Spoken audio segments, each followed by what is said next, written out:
Spring Hill Colony, a Hutterite colony just north of Neepawa, Manitoba.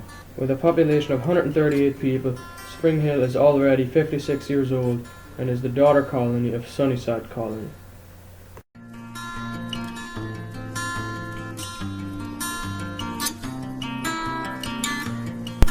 In the fall of 1962, Sunnyside Colony split, mainly because of the population being too high. They decided to move an hour and a half northwest. They figured this spot was a little too far away from Sunnyside, so they decided to move a couple miles southeast from the original spot. We called the new colony Spring Hill Colony because about a mile away there was an old elevator called Spring Hill. Men from Sunnyside started coming over to build in August of 1962. Sturgeon Creek and Riverdale came over to help Spring Hill, and later on, Lakeside came to pour sidewalks. After 2 years of building, families started moving over, including Dave Hofer, his wife and 9 kids, and Mike Wallman, who was the first preacher in Spring Hill, his wife and 14 kids, and a few other families. When we first bought the land, there was already a small red cow barn just left of the entrance. They used that barn for a couple of years while they still had cows, which they put away around 1983.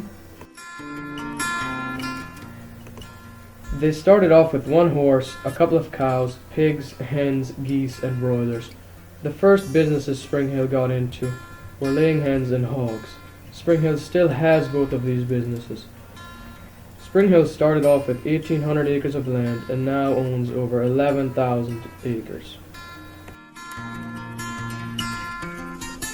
The first buildings that they constructed were the 3 houses and the kitchen, which is still standing today. Second, they built the feed mill and the chicken barn.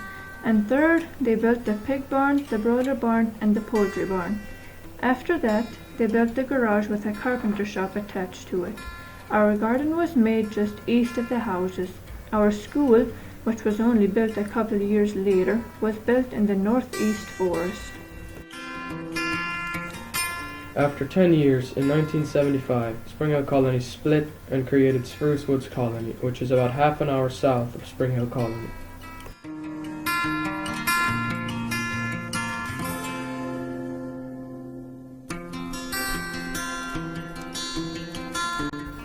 Every year, Spring Hill Colony had a big flood during spring.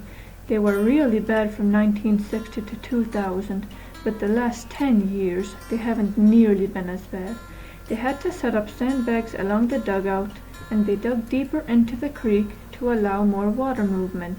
One year, during one of the Easter sermons, babysitters had to carry rain boots to the church so that the people could get home to their houses.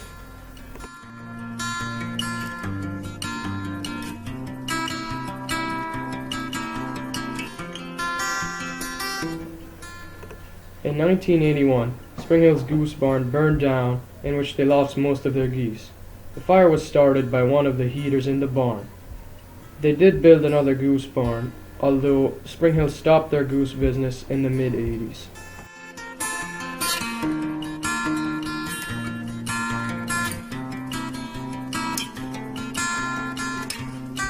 In the mid-80s, during harvest season, Spring Hill's dryer overheated and it was burned down.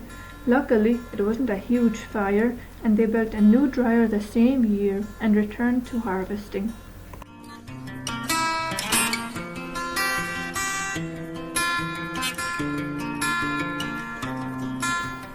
High Life all started when Major Packers, which was a pig processing company in Winnipeg, shut down. So in 1986, Spring Hill planned to create a plant to process hogs on their own. Eventually, the business sold to a different company, and the name was changed to High Life, and it still operates to this day. And that's the history of Spring Hill Colony. We hope you enjoyed our video.